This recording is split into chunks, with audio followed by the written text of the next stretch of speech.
Tila nabuhayan nga ng loob si NBI Deputy Director Lavin, na malaki ang tsansa na makakamit ang katarungan para sa pagpanaw ni Christine at sa pamilya Dacera, matapos ang pangalawang pagsusuri sa kanyang katawan na isinagawa noong Sabado ng hapon sa General Santos City.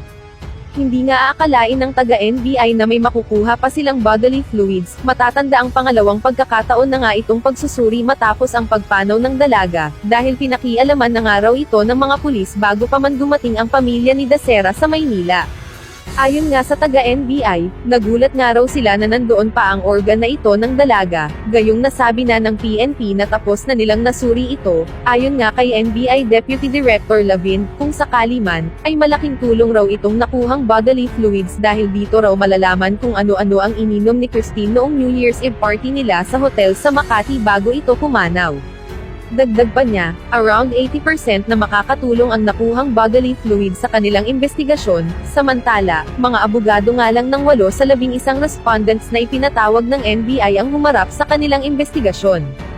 Kaya ayon sa NBI, bibigyan pa rin daw ng pagkakataon ang 11 respondents na humarap sa kanila ng personal at magbigay ng kanilang pahayag sa pangyayari, at kapag nakita raw nila na may paglabag na nangyayari ay doon na nila kakasuhan ang mga ito.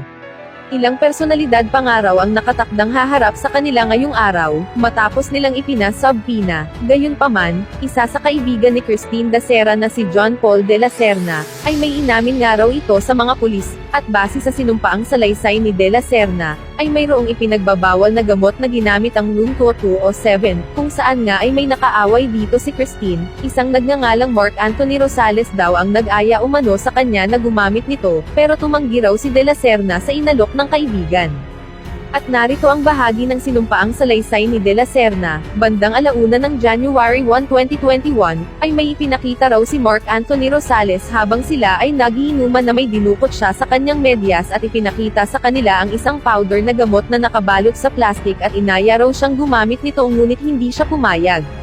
At pagkaraan ay nakita raw niyang lango na sina Louie at Mark dahil sa gamot. Si Louie de Lima ay sinasabing kaibigan ni de la Serna. Samantala, ayon kay Gregorio de Guzman, na isa nga sa respondents ng kaso noong January 5, mariin niyang itinanggi na may gumamit sa kanila ng ipinagbabawal na gamot.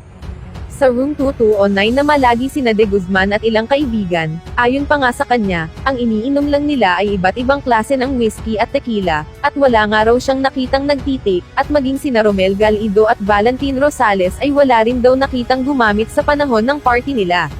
Malaking tulong nga raw sa investigasyon ang sinumpaang salaysay ni de la Serna at ang bodily fluids na rin na nakuha sa ikalawang pagsusuri ng NBI, dahil malalaman na rin ang mga taong dahilan ng pagpanaw ng 23-year-old flight attendant na si Christine Angelica Dacera. Kaya ano ang inyong reaksyon sa balitang ito? Mag-iwan lamang ng komento o opinyon. Maraming salamat po.